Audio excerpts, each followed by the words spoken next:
Usapang totoo, walang preno. You under Vlogcaster, real talk lang, walang plastikan. Magandang araw mga ka-Wonder, welcome back sa ating YouTube channel, Wonder Vlogcaster po. Magandang gabi. Lagi po tayong mag-iingat mga ka-Wonder dahil itong pag-uusapan natin ay isang silbing aral. Lalo na dun sa mga bagong mga taong kakikilala pa lang natin. Marami kasing paraan mga ka-Wonder ang mga sindikato. Kahit hindi sindikato, kahit mga solo flight lang, na mga gagawa sa iyo ng masama. Tayo kasi mga Pinoy minsan napaka-gullible natin. Madali tayo magtiwala. Sabi nga ng isang content creator, isa sa pangit na ugali ng Pinoy, masyado tayong mapagpalagay loob. Ang pag-uusapan natin mga ka-Wonder ay itong nangyari kay Mima na pinasok nga ng sindikato. Pero may mga development, mga ka-Wonder, na pag-uusapan tayo rito. But before that mga ka-Wonder, don't forget to subscribe to our YouTube channel, Wonder Vlogcaster 100%. Libre po ang pag-subscribe. I-click nyo po yung subscribe button, lalabas yung bell icon, piliin nyo po yung all. Maraming po salamat. So dun po mga ka-Wonder, sa bagong development ng balita dito kay Mima, na sabi nga nitong pulis, pinasok nga ng sindikato. Pero maraming mga DDS at sino pang mga grupo na inuugnay ito dahil daw ito sa pambabalahura o pangbabanat daw ni Mima dito sa mga Duterte. Pero mga ka-Wonder, malinaw na wala itong kinalaman sa politika. Ito'y may kinalaman mga ka-Wonder sa personal niya. Dahil ito pala mga ka-Wonder, ayon doon sa mga tropa niya, si Mima ay na-involve sa negosyo. In fact, marami na siyang mga mga naipundap at natulong sa pamilya niya. Isa ron sa negosyo niya ay nagpapautang, mga ka-Wonder.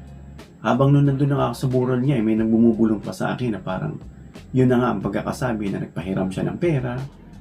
Nung tumira, actually, yung pagkakaalam po, nakatira siya dyan kay Boss Mike Cervera at lumipat na nga rito malapit sa amin, sa Caloocan North. Siguro natiktikan at kilalang vlogger, kaya dinikitan, nakipag-close daw yung babae. Hindi niya alam na ito pala ay miyembro ng sindikato. Hindi naman malaki mga ka-Wonder. Anything kasi mga ka-Wonder na binubuo ng iilan at may masamang scheme ay matuturing mong sindikato. Kaya yun nga, kinaibigan, parang ang dating nag-invest siya. Sabi pa nila may naririnig akong parang love scam daw. Well, ang love scam, iba po yun. Actually, nauso yan dito sa Pilipinas. Na itong mga foreigner, pinapaibig yung mga Pilipino, mga Filipina, o kahit Filipino. Basta yung tinatarget nila yung mga lonely, yung mga matatanda, na mapera, magpapadala yan ng mga picture na attractive, magbibigay sa'yo ng message na parang minamagnet ka, mahal ka raw nila. Tapos minsan may kasamang, alam mo na, magpapadala ka sa kanila ng picture na ganito, gagamitin nila yon na pang-blackmail sa'yo para, of course, bayaran mo sila. O iba naman, talagang pinaibig at hinututan. Maraming paraan itong mga love scam na ito. Na iba nga dyan, na involve itong mga Aprikano na tataka ka, dami niyan, na naghahanap ng mga Pinay pala. Well, ayan yan yung tungkol sa love scam. Pero itong kanya, ito yung parang nagpairam siya ng pera. Ang pagkakasabi, parang pinakitaan siya, siguro pinasilaw siya, nakikikitain mo. Ganito ganyan. Etong si Mima, syempre gusto niya rin palang yumaman. Of course, sino ba naman hindi? So, ang nangyari, umabot daw sa 8 million mga ka-Wonder itong pera na kumbaga naipon-ipon. At ang masama pa mga ka-Wonder, parang humiram pa siya sa mga kakilala niya. Parang pagkakabanggit pa nga ni Mike Cervera, na nagbumili yata ng sasakyan. Etong si Mima, parang gano'n. Ewan ko, kumbaga parang minessage niya raw na bayaran yung utang. Parang gano'n. So, ibig sabihin, nangutang itong si Mima para lang doon. At nung nahalata niya na, syempre may return yan dapat may ROI yan. I'm not sure kung may nag-ROI na sa kanya o wala pa rin. So, nung sinisingil niya na, binantaan niya ngang i-expose pa sisikatin niya o i-content niya. Kaya yun na nangyari, inunahan siya. So, ang na-involve dito mga ka-Wonder, mga nasa 7 tao raw, no? At nasa kote na raw, yun ang pagkakasabi. Kaya antayin natin yung development mga ka-wonder dyan. Kung sino itong mga to, ano yung mga mukha nila. Antayin natin yung mga mugshot kasi may mga kumakalat na peke, no? Peke, tapos ang date 2024, halatang ini-AI lang.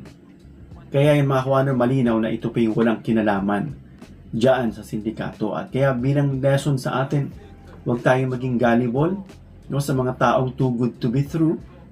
Yung mga taong too good to be true, na lalapit sa'yo, na tatanong, biglang kakikilala mo pa lang. May mga ganyan ako nakikilala, no, na sobrang bait sa'yo at talagang